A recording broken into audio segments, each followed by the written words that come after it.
सोमनाथम पहली शिवलिंग है सोमनाथ और दूसरी है मल्लिकार्जुन।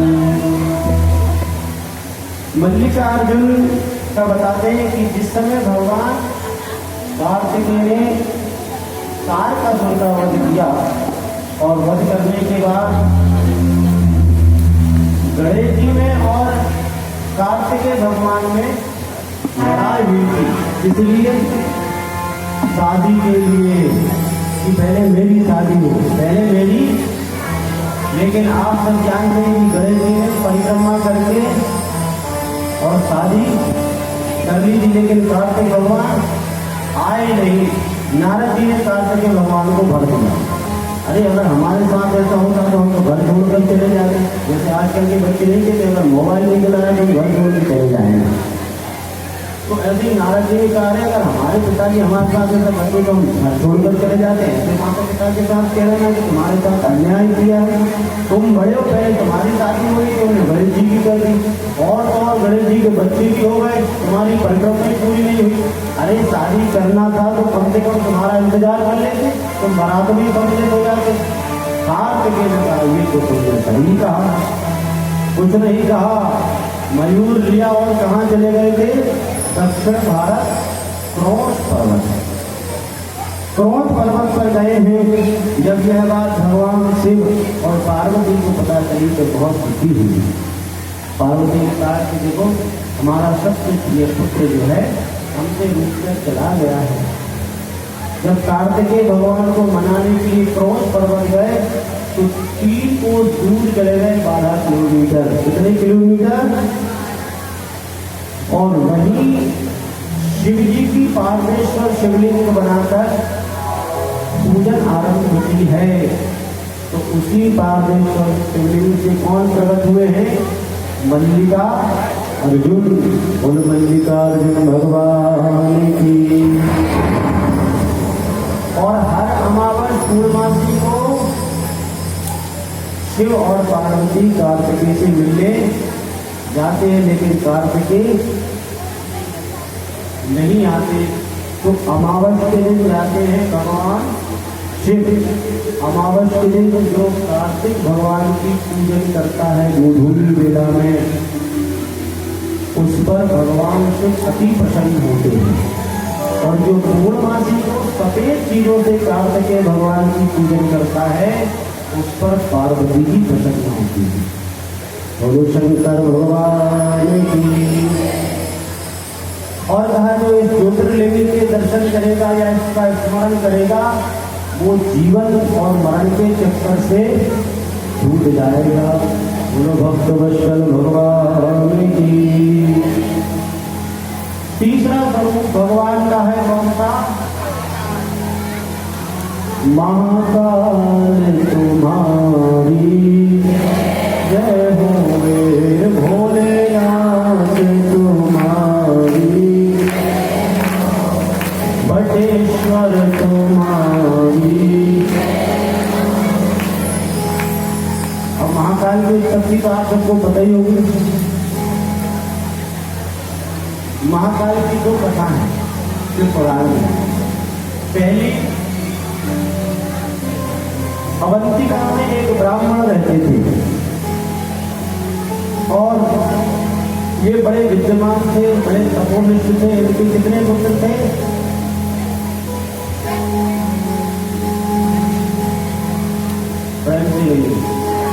नहीं पता? अरे अभी तो कह रहे थे पता। एक तपोनिष्ठ ब्रह्म थे, विदुषी थे। इनके थे 4 पुत्र। इतने? और ये 4 पुत्र पारदेश्वर शिवलिंग की नित्य पूजन करने से इनको प्राप्त हुए।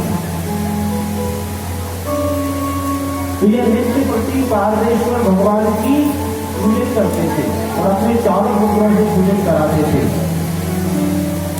इसी अवंतिका में एक राक्षस रहता था जिसका नाम था दूषण। क्या नाम था? इसने ब्रह्मा जी का तप किया, तप करके वरदान प्राप्त किया तो पूरी पृथ्वी पर अपना आधिपत्य जमा लिया और पूरी पृथ्वी पर यह ढिंढोरा पिटवा दिया कि जो व्यक्ति मेरी छोड़कर किसी अन्य देव की पूजन करेगा तो मैं उसको मृत्यु दंड दूंगा।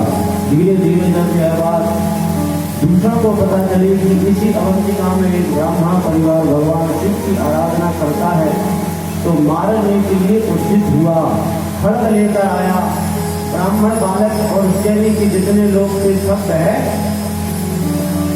ब्राह्मण की शरण में आए और भगवान शिव से प्रार्थना करते हैं, देव देव महादेव त्राहि मां शरणं गतम्।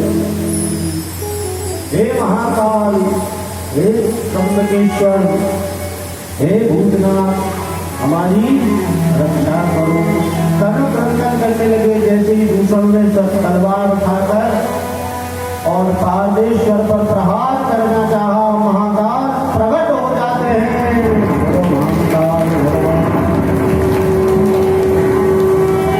उसी समय अपने त्रिशूल से दूषण का वध कर दिया। महाकाल जब जाने लगे तो ब्राह्मणों ने चरण पकड़ लिए और कहा, प्रभु अब यहीं आप स्थापित होइए। तो वहां महाकाल के रूप में भगवान पारदेश्वर की देखिए 3 कथा मिल गई।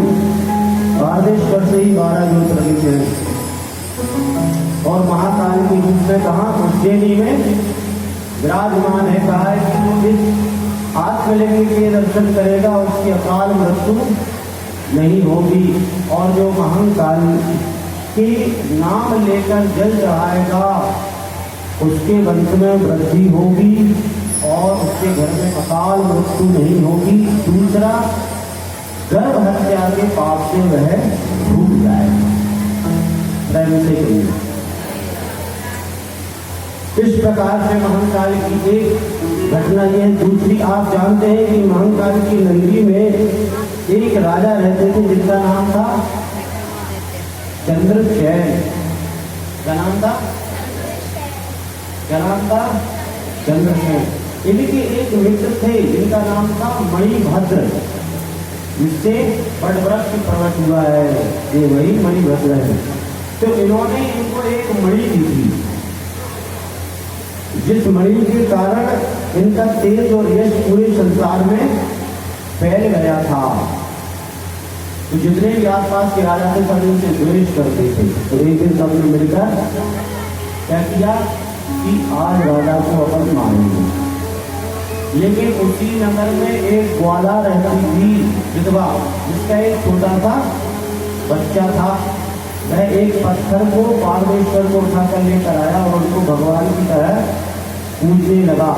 रात में जब उनकी पूजन की माँ ने कहा कि कुछ खा लो पी लो, नहीं माना तो उस पत्थर को फेंक दिया। जब फेंका तो बालक रोने लगा और रोते रोते बेहोश हो गया। जैसे ही उसकी मूर्छा जगी तो वहां क्या देखता है कि सुंदर रत्नमय एक मंदिर वहां शिव जी का प्रकट हो जाता है। और जब प्रकट हुआ तो जब राजाओं ने सब यह दृश्य देखा तो राजा सब घबरा गए और राजा छोड़कर चंद्रसेन को चले गए। चंद्रसेन अपने साथियों के साथ आया और वहां सुंदर मंदिर का निर्माण किया। वही कौन है? महंकाल। महंकाल भगवान की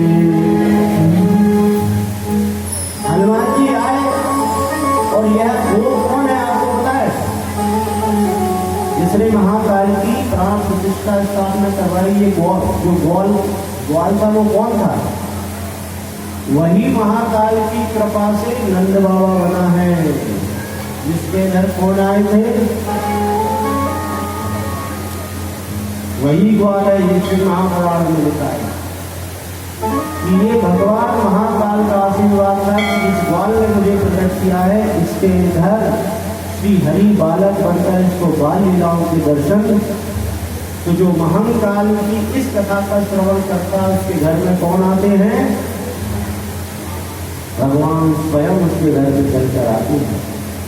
बोलो महाकाल भगवान की। आगे फिर जो है ओमकारेश्वर के दर्शन है, जिसमें ओमकारेश्वर तक गए हैं। कितनी शिवलिंग है वहां? दो। कितनी शिवलिंग है? दो शिवलिंग का दर्शन है ओमकारेश्वर में। और ओमकारेश्वर को ही गोकर्ण क्षेत्र कहा गया है। कौन सा क्षेत्र? 12 ज्योतिर्लिंग में महाकाल तो है, लेकिन सबसे तपस्वी स्थल अगर कोई सा है तो वह ओमकारेश्वर। माता अहिल्याबाई ने कहां तप किया है? जो जिनके नाम से इंदौर है, उन्होंने ओमकारेश्वर में ही तप किया था, महेश्वर में। और नर्मदा की शिवलिंग को अपने हाथ में सदैव लिए रहती थी। पृथ्वी पर सब जगह मुगलों का और अंग्रेजों का शासन हो गया था, लेकिन अहिल्याबाई के इधर कभी कोई शासन नहीं कर पाया था। क्यों? क्योंकि यह भगवान शिव की कृपा, नर्मदेश्वर की कृपा थी। एक और विशेष बात, ओम का प्रादुर्भाव ओमकारेश्वर से हुआ है, इसलिए इसका नाम पड़ गया है ओम। ओम कहाँ प्रकट हुआ है? और ओम प्रणव है। ओम के बगैर कोई मंत्र पूर्ण नहीं होता। सब मंत्रों की शक्ति किसमें है? विचार करिए कितनी प्रमुख स्थान है वह। और यही कुबेर ने तब किया है भगवान शिव का। तो ओमकारेश्वर में कुबेर का मंदिर भी है। आप गए? आप जब कभी जाओ तो कुबेर के दर्शन करके आना, ऐसे की कमी नहीं रहेगी, प्रेम से करिए। तो यहाँ का जो है बताते यही गोकर्ण क्षेत्र है। और जो यहाँ आकर भगवान शिव की आराधना सब करता है, भगवान शिव उसको मनवांछित फल देते। एक पर्वत था जिसका नाम था विंध्याचल, सुमेरु पर्वत से वह चलता था। तो उसने आकर यही ओमकारेश्वर में भगवान शिव की 6 महीने आराधना की, जिससे भगवान से प्रसन्न हुए थे। और प्रसन्न होकर भगवान शिव ने सुमेरु को श्रेष्ठ होने का वरदान दिया था। बोलो शंकर भगवान की। आगे श्री केदारेश्वर भगवान की। अब केदारेश्वर का तो आप सबको चरित्र पता है कि केदारनाथ में कौन तप कर रहे हैं? नहीं पता?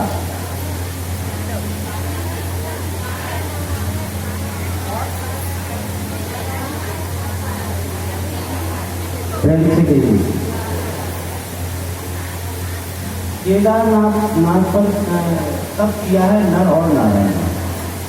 बद्री विशाल जो है वो नर नारायण की जगह नहीं है, वो तो बेचारे भगवान शिव की थी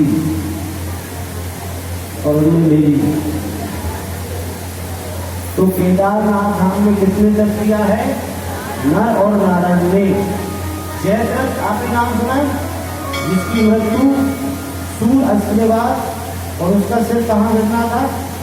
उसके पिता की गोद में। ये उसको वरदान था भगवान शिव का कि तेरी मृत्यु जब होगी, जब सूर्य अस्ताचल की ओर ना हो और तेरा सिर जो तप कर रहे तेरे पिता की गोद में गिरे, तब तेरी मृत्यु होगी, तो तेरी मृत्यु नहीं हो सकती। तो नारायण ने अर्जुन से तप करवाया है केदारनाथ में कि भैया भगवान शिव का तप करो, तब तुम्हें एक अस्त्र मिलेगा जिसका नाम है पशुपत। भगवान शिव का एक अस्त्र है, जैसे पशुपत में एक व्रत है, उनके नाम अस्त्र का नाम है पशुपात। तो वही बाण अर्जुन को दिया था, अर्जुन ने वही बाण चलाया था, तो भगवान का त्रिशूल आगे आगे जयद्रथ के सिर को लेकर उसके पिता की गोद तक गया है। नाम हुआ था अर्जुन का, काम किया था भगवान शिव ने। बोलो भक्तवत्सल भगवान की। और केदारेश्वर भगवान की यहाँ प्रतिष्ठा करवाई है। एक चरित्र और आता है कि यही केदारेश्वर में भगवान शिव महेश का रूप लेके प्रकट हुए। जिसका महेश भैंस बनकर प्रकट हुए। पांडवों ने पूंछ पकड़ी है और धनुष से शीश अलग हो गया है, तो यही हुए हैं पशुपतिनाथ। कहाँ है पशुपतिनाथ? भोपाल में, नेपाल में, से कहीं भोपाल में। अच्छा, हाँ नेपाल। अब भोपाल नेपाल में ज्यादा फर्क नहीं है ना। यहाँ तो पटेश्वर नेपाल में। बोलो पशुपतिनाथ भगवान की। सूत जी महाराज कहते हैं कि ऋषियों, भगवान सबका हित करते हैं और भगवान सब पर कृपा करते हैं। भीमा शंकर की स्थापना करते हुए कहा कि स्वयं पर्वत पर एक दुर्मद राक्षस रहता था जिसका नाम था भीम। क्या नाम था? और यह कुंभकर्ण का पुत्र था। किसका? और इसकी माता का नाम था करकटी, जो कान काट देती थी। जो कान काटे उसको क्या कहते हैं? करकटी। तो करकटी से भीम ने पूछा कि मेरे माता पिता कौन है? तो करकटी ने कहा कि एक बार यहाँ कुंभकर्ण आए थे, उनके साथ व्यवहार हुआ है और तुम्हारी उत्पत्ति हुई है, लेकिन राम ने उन्हें मार दिया। तो भगवान राम से बदला लेने के लिए इसने ब्रह्मा का तप किया है और तप करके यह जो है सबको त्रास देने लगा है। तो वहीं दक्षिण में एक राजा थे जिनका नाम था कामेश्वर। वह शिव के अनन्य भक्त थे। इनको भीम ने जो है जंगल अपने जेल खाने में बंद किया है और मारने की जैसे उचित हुआ तो उसी पादेश्वर से भगवान शिव प्रकट हो गए थे। भीम को मारने के लिए इनका नाम पड़ गया भीमा शंकर। बोलो भीमा शंकर भगवान की।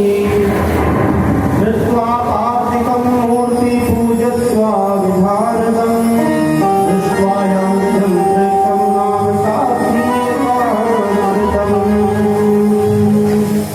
भोलेनाथ तुम्हारी जय हो, शंभुनाथ तुम्हारी जय हो। पश्यं भीमेश्वरं छायां रथायां प्रकटे पवन प्रकटे। और मन में विचार किया कि हमारे माता पिता कौन हैं। तो आकाशवाणी हुई है कि तुम तप करो। तो 5 योजन एक नगरी का निर्माण किया है। वही कौन सी नगरी है? जो त्रिशूल पर बसी है, जिसका प्रलय में भी विनाश नहीं होता। उसको क्या कहते हैं? बोलो काशी विश्वनाथ भगवान की। और यहाँ आकर जो है ब्रह्मा ने, विष्णु ने और जितने भी देव हैं सब काशी में आकर तप करते हैं। और कहा गया है कि यहाँ एक शिवलिंग है, उसको क्या कहते हैं? विश्वनाथ को कहते हैं, लेकिन एक नाम और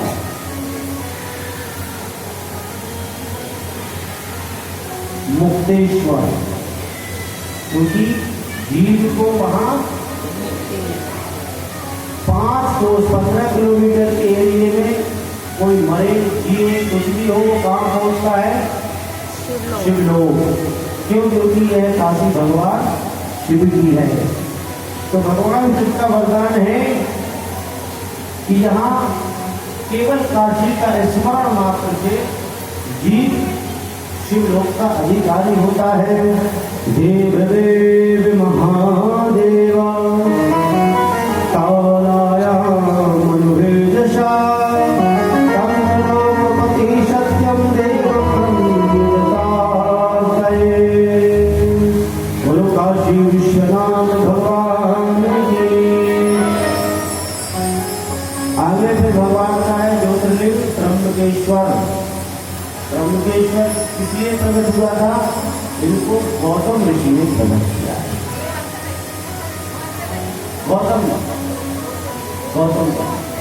गौतम ऋषि की तपस्वी है। अकाल पड़ा था, जब कहीं कोई बारिश नहीं हो रही थी तो वरुण देव का तप किया था। इसने गौतम ऋषि ने कहा कि मैं जल को दे सकता हूँ लेकिन देवताओं के अधीन हूँ, इसलिए शिव जी की आराधना करो। तो आपने देखा होगा त्र्यंबकेश्वर के पीछे एक कुंड है कि नहीं? उसी कुंड से भगवान से प्रकट हुए थे, इसलिए उस कुंड में स्नान करवाए जाते हैं। विशेषकर जिनको कालसर्प या पितृदोष हो, तो जो त्र्यंबकेश्वर की पूजन करता है उनको पितृदोष नहीं लगता, न ही उनके ऊपर काल का वश चलता, वह विश्व विजेता होते हैं। गौतम ऋषि ने तप किया और तत्कर में फिर भगवान शिव की कृपा से, वरुण की कृपा से वहां जल आ गया था, बारिश हुई। तो जो आसपास के ऋषि थे वह सब गौतम ऋषि से चिढ़ने लगे। गणेश जी से प्रार्थना की तो गणेश जी दूसरी पत्नी गाय बनकर आए। जैसे गौतम ऋषि ने हाथ लगाया और वह शांत हो गई, तो सबने कहा इन्होंने जो है गौ हत्या की है, इनको यहाँ से निकाल दिया जाए। सबने उनका साथ दिया। गौतम ऋषि बेचारे बड़े परेशान। फिर गौतम ऋषि ने जो है सभी ऋषियों से प्रार्थना की, तो सब ऋषियों ने कहा है कि जो पर्वत है उसकी 108 परिक्रमा करके तुम 108 नित्य प्रति पारदेश्वर शिवलिंग जो बनाओ। जब गौतम ऋषि ने यह प्रक्रिया की है तो 28वें कलयुग में भगवान शिव वहाँ स्वयं प्रकट हुए हैं और गंगा वहाँ गोमती के नाम से प्रकट हुई है और इस लोक का कल्याण किया है। बोलो भक्तवत्सल भगवान की। ज्योतिर्लिंगम इदं प्रोक्तं त्र्यंबकं नाम विष्णुना स्थितं तदेता गौतम महा